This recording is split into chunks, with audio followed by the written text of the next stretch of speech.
Hey y'all, it's Mandy and we're going to be talking about my 22nd week on Mounjaro. And so yesterday, which was Sunday, so I guess your yesterday, depends on what day you're actually seeing this video. Yesterday for me was Sunday, and I took my 14th dose of 7.5 milligrams of Mounjaro. My doctor did prescribe this medicine to me for type 2 diabetes. And I have never tried to, not be honest with you guys or deny the fact that I wanted it for weight loss. Yes, my A1C coming down into normal range was, and still, will always be important to me. But I'm not going to come on here and act like that I was more focused on the weight loss. Just being honest. Last week I mentioned that I wasn't really having any side effects. That is still the case. Some things that I have noticed. Well, I'm pretty sure I told you guys that I noticed it last week, but even more this week. I'm noticing some food noise. More frequent food noise. I struggle with my words on here sometimes. Definitely noticing more hunger and some cravings. Now, my plan still is to stay on the 7.5. I don't want to titrate up because I am, going into maintenance. And for me, as far as exercise goes, I've noticed in the past that lifting weights, which is my favorite exercise to do, increases my hunger more so than cardio, which, by the way, I despise. But I do disagree with the people that, are saying that cardio is irrelevant. I disagree with that. I think it is good for your heart health and just your overall well-being. But I don't like it, and I'm not going to, make no bones about it. But I find that for me, strength training just naturally increases my hunger more so. So I don't want to titrate up because I want to be able to get in more calories. And so if I titrate up, I won't be able, to do that. So as far as the food noise goes, it's time for me to learn to manage that. And what I have been doing is when I have the thoughts of like, oh, I would like to have this or like to have that, and if it's in the house, I've just been finding ways to distract myself, basically. Now, I also, when I have a craving, will just kind of self-check, I guess, to, ask myself, am I hungry? Or is this just a craving? Or, all the things. Am I thirsty? And what is a better option for me to have? And so the beginning of the week, for the past 2 weeks, I have been prepping boneless, skinless chicken breasts and putting them in individual. I cannot even talk today. I have been like dicing it up, the chicken breast, and putting them in individual sandwich baggies for like serving sizes that I can eat comfortably, and then putting those baggies into a freezer bag and freezing them, and so that way they're ready to go. I just pull one baggie out, pop it in the microwave, and because that is so easily accessible for me to grab and maybe throw some cheese on it, or let it thaw it in the microwave, let it cool, and put it in a salad. They say there's 101 ways you can prepare, make chicken. I don't know. I really feel like I need to figure out the other 99 so I don't get bored, but it's fine for now.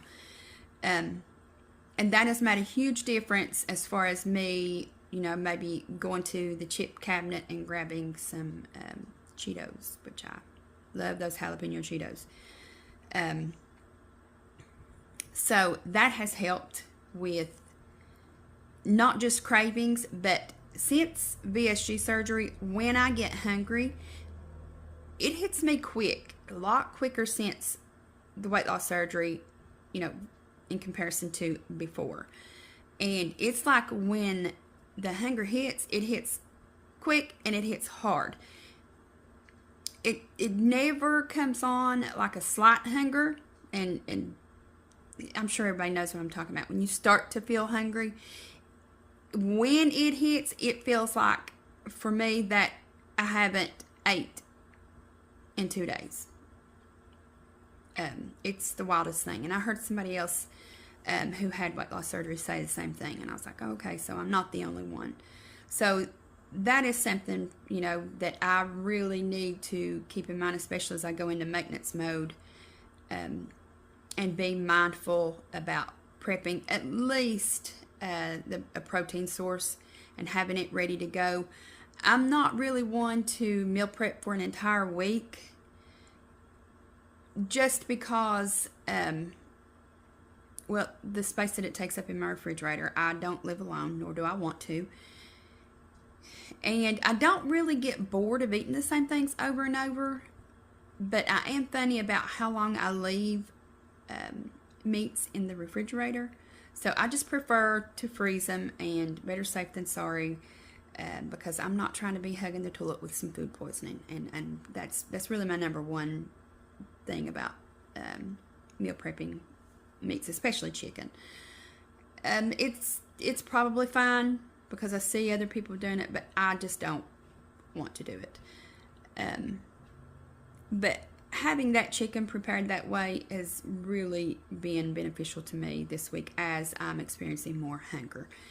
And I'm really, really loving just small shrimp. I get it from Walmart.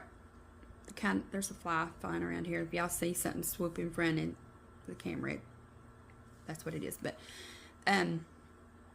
anyway, I'm really loving the shrimp. It unthaws fairly quick. And I've just been throwing it in a little fry pan with about a tablespoon, probably not even a tablespoon of butter, and season it with pepper, Old Bay, something else, seasoned salt. And that's been really hitting the spot for me. Now, I've not been able to enjoy shrimp a whole lot since weight loss surgery,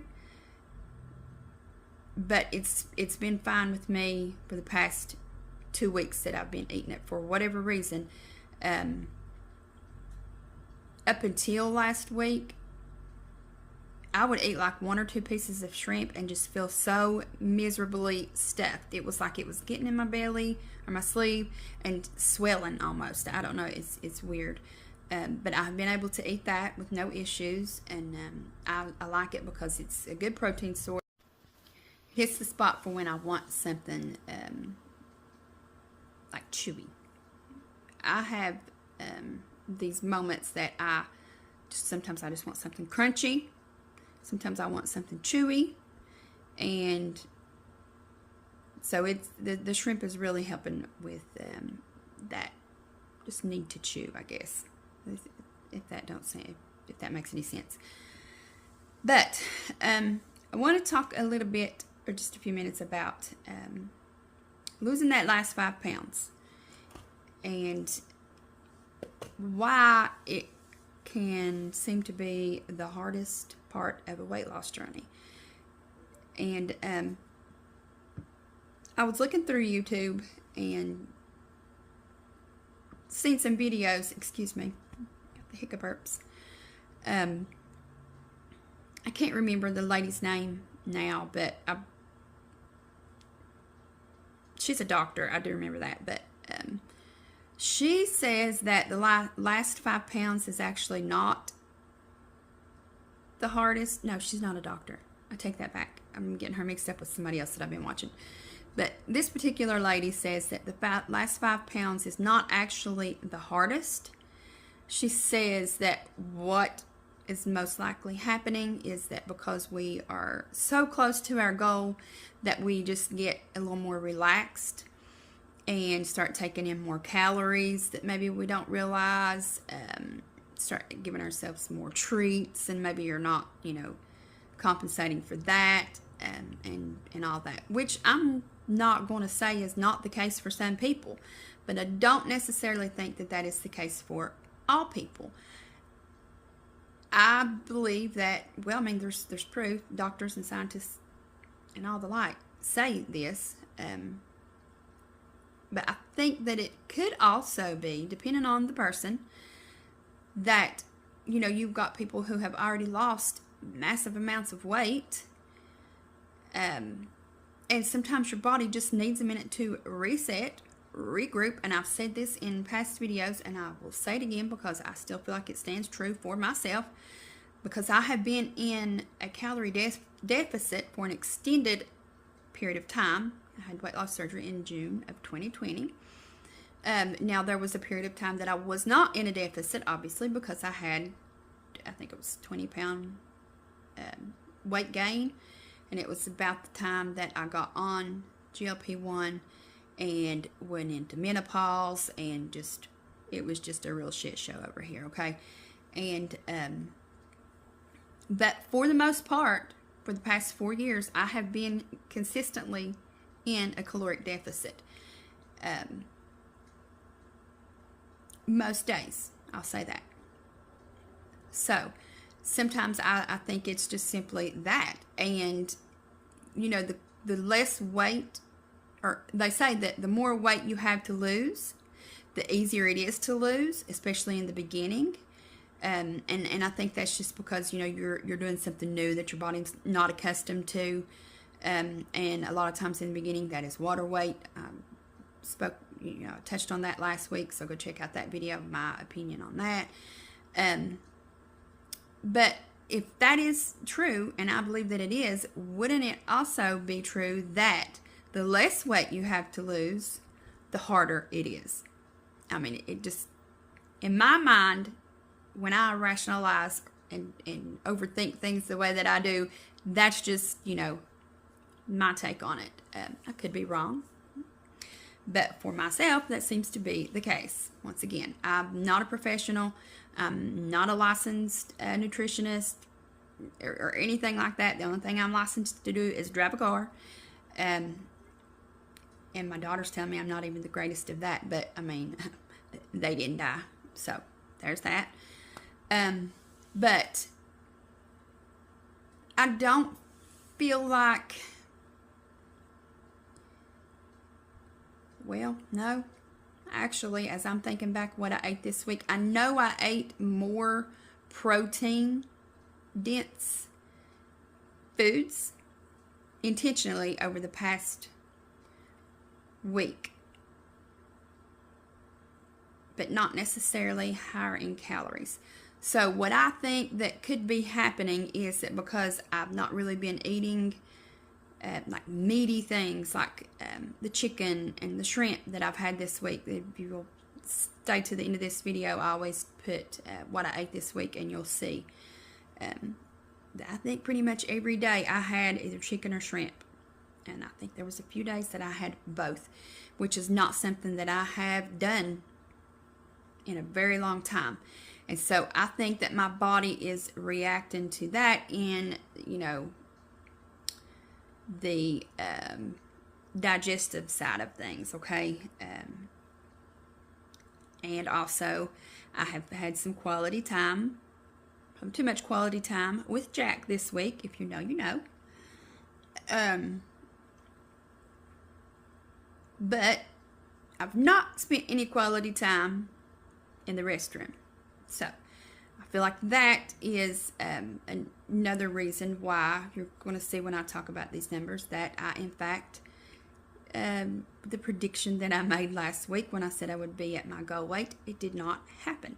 I think it's a combination of things, of me switching up the foods that I've been eating, and like I said, just more filling and protein-rich foods, more dense foods that take longer to digest, which already you know that GLP-1s slows that system down, and all of that jazz. I do feel puffy for some reason. I don't think I've had any, salt that's out of the norm for my, or above and beyond my norm, I should say. But that's a possibility too. There go again, can't use my words. That's always a possibility too. But the scale did go up this week. I'm not freaking out about it, because when a person is hyper focused on the scale or weight loss or the numbers and all of that, well, I find this to be true for myself. That can also raise your body's stressors. I sure know what it does to me mentally when I get in that obsessed state that I tend to do with the numbers. And so I'm trying to not let myself slip into that realm that I have so easily slipped into in the past. And so I'm not going to say that I'm not bugged about it at all, because that would be a lie. But I'm just I can get on the scale now for the most part, look at it and be like, oh, well, that sucks. Oh, well, let me just go on about my day. I got stuff to do, But if I find myself overthinking it, thinking about it, or trying to break it down a little too much when, it's probably just something simple, which, well, I guess that is overthinking it, huh? Y'all don't know what's wrong with me today. My brain fog seems to be worse than normal. But anyway, if I kind of notice that I'm slipping back into becoming obsessive with it, I will skip, how many ever days I feel like I need to skip with the scale. Because I'm not, it's not that serious, okay? To me, I'm going to not let it be that serious is what I should say. Because in the past I have definitely done that. And so when we put added stress on ourselves, our minds and our bodies, which, heck, who don't have enough of that already, it raises our cortisol levels, which then causes our body to hold on to some weight. Also, I have had some Heath bars, some snack size Heath bars this week, more than usual.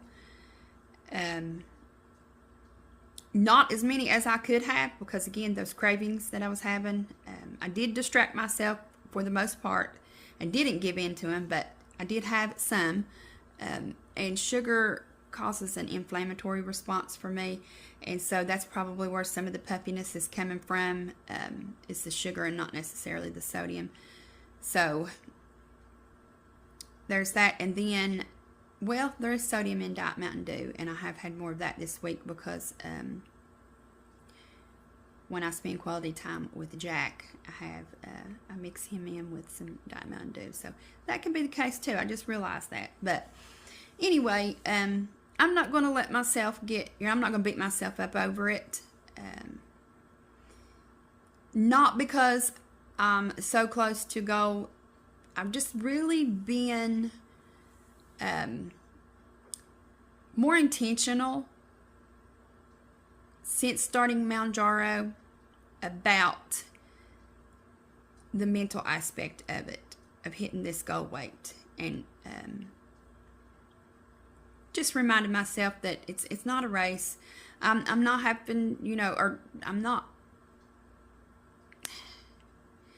There's no reason for me to feel like I'm in crisis mode, that I have to hit this number by a certain day, or, it's go big or go home, how I tend to be.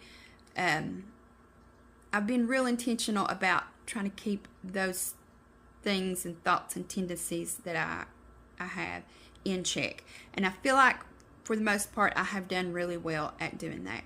Now, I'm not saying, that I've approached this goal weight so relaxed that it's just been all willy-nilly, because, from one extreme side to the other, neither really works out for me well in the end. So I've worked really hard at trying to keep, stay on the middle ground, and I think I've done good at doing so.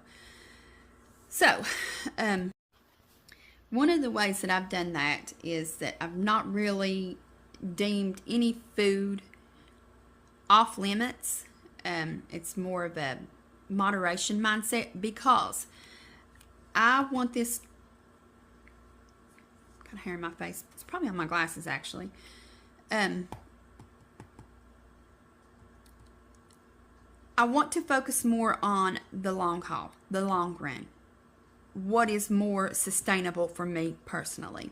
For some people, that's not having carbs, being on low carb, being keto, and all the things. And if that works for somebody else, that's fine. Do what works for you. For me, I can tell you right now, beyond the shadow of a doubt, I am not going to go the rest of my life struggling to stay in ketosis, and being so precise with so many numbers and not drive myself up a wall. I won't do that. I can't do that. So that doesn't work for me. What works for me is no food is off limits. Some foods are, some people will say there's no such thing as a bad food. Maybe not, but there are definitely foods that are better ideas to eat than others. Now, I don't see how anybody can argue that from a nutritional standpoint and how foods fuel your body differently. So I guess I disagree with that. But what I do agree with is that moderation is key. So I probably said a bunch of words that wasn't necessary for me to get my point across, but you know what I mean.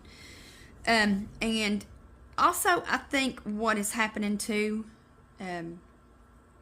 is the way that our bodies fight to have stability, to stabilize, to have a resting point, a resting place. I think that is some of what's happening. I think it's a combination of things that's going on at this point, and they're all completely normal.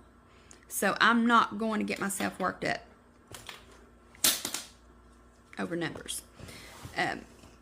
I'm just doing what I know I need to do by adding more protein, because that as I get into heavier exercises, that's going to be vital for my recovery and for just getting some of my strength back that I've lost. Definitely some of the muscle that I've lost that is visible on myself, which I knew was going to happen as well. So I've been prepared for all these things, and I think that's really important, that when we set out on a weight loss journey or any kind of journey really, just grab yourself a notebook and a pen, write those goals down. But also on the other side, this is not me saying keep negative things in mind too. They don't have to be negative things. Write them down as things that are normal and can happen, whether somebody perceives them to be negative or not. There's just some things that is just inevitably going to happen along whatever type of journey, especially a weight loss journey. The scale, our weight, is going to fluctuate, period. Normalize those things instead of turning it into a villain, so to speak, I guess is what I'm trying to say. Yeah, that hair is definitely on my glasses. Just going to have to deal with the hair because I can't see without these things. And I'm going to give you some numbers now. But normalizing those things and the shifts that often happen along weight loss journeys specifically has really helped me. to just kind of keep things into perspective. Writing your thoughts down, writing your numbers down. I didn't track numbers this go around because numbers just, they do something to my mindset, and it's not a good look. So I've more so kept track of, the scale each week, or each day actually. I write my weight down, but that's for me to reflect back on, okay, oh, well, I ate this, and maybe it didn't agree with me. Maybe this caused some inflammation. Maybe this caused me to retain some soda or some fluid because of the sodium content in it. That sort of thing. It's not so that I could beat myself up at the end of the week. If you're doing that, then stay off the scale. Put the damn thing away somewhere and forget about it, and weigh yourself as often as comfortable for you. So let's get into these numbers. My high weight was 259.2. The day of surgery, I weighed in 250 on the hospital scale. The day I started GLP-1, which was Saxenda, I weighed in at 199.9. The day I started Mounjaro, I weighed 177. Last week I weighed in at 146, which is 1 pound from my goal weight. I predicted that I would hit goal this week. And as you can probably tell from the things I've said in this video, my prediction was wrong. And guess what? It's all right. It's okay. I will get there. I'm not in competition with anybody but my former self. So, there's that. This week, I weighed in at, where did I write that down at? Oh, right underneath last week's goal. Or weight. I weighed in at 146.4. So, not even a whole pound. But again, like I said, I weigh in daily. I did get on the scale this morning. The scale's up even more, which I did for that initial second, be like, what the, WTF? Then I was like, nope, wait. Don't even do that. It's fine. It's normal for this scale to just tell you something different every day. I can go up there and weigh myself right now and possibly be back down, because I did go to the bathroom. Probably TMI, but that finally happened today. Or then it could be up because I did just polish off 12 pieces of little baby shrimps. Who cares? I had to edit that out. I had to go back because I dropped the F-bomb. I need to stop with this nonsense and watch my language. And I apologize if my language offends anybody. I don't think sometimes, But anyway, it's fine. It's fine. 0.4 pounds, like, even if it would have been a whole pound, I probably would have still had that, second to be like, I didn't hit goal. But the key for me is not letting that bug me past that split second, and just not letting my mind get wrapped around that number. And it's been a journey. That has been a journey all within itself for me. So what those numbers mean is, from my high weight, I'm down 112.8 pounds. Since the day of surgery, I'm down 103.6 pounds. From the start of GLP-1 journey, I'm down 53.5 pounds. And from my start with Mounjaro, I'm down 30.6 pounds. And so when I look at that as a whole, the numbers as a whole, I'm like, can I even be mad at myself? Like, how am I going to be mad at myself? That's a big accomplishment. And I'm not saying that in a way, cocky, arrogant kind of way. I'm definitely not that type of person. But if we don't congratulate ourselves and we rely solely on everybody else's congrats, it's just not a good space for you to let yourself get into, because what you're doing is you're relying on other people's view of you and their opinion of you, and how they feel about your journey determine how you feel about it. Don't put your self-worth in anybody else's hands. Don't put your opinion of yourself in anybody else's hands. So I've come a long way, if if you're on here and you know me personally, you know. You're probably like, who is this chick? Looks like Mandy, but it sure don't sound like Mandy. Yes, it's been a work, a process for me to get to this place. Now, that's not to say that like this morning, I don't have those moments, but the thing for me is not staying in that moment and just, recognizing it and, go back and look at what I ate and see if maybe it was something, that I could cut back on. And if not, if it was just purely, that I drank too much alcohol, then, so be it. What's done is done. I can't unerase that. The only thing I can do is do better moving forward. So, with all that being said, I'm going to predict once again that I will be at goal next week when I check in. And if I'm not, I'll predict it again, because that is my goal. And I have to keep that in view. And to remind myself that's what I'm working towards. And then I'll move, I'll go from there once I hit that. So I hope everybody is doing well, and I hope that you, in your weight loss journey, you're not only focusing on your physical changes, but you're taking care of your mindset as well, because the two are definitely connected. And I will see you guys in a week. Thanks for watching.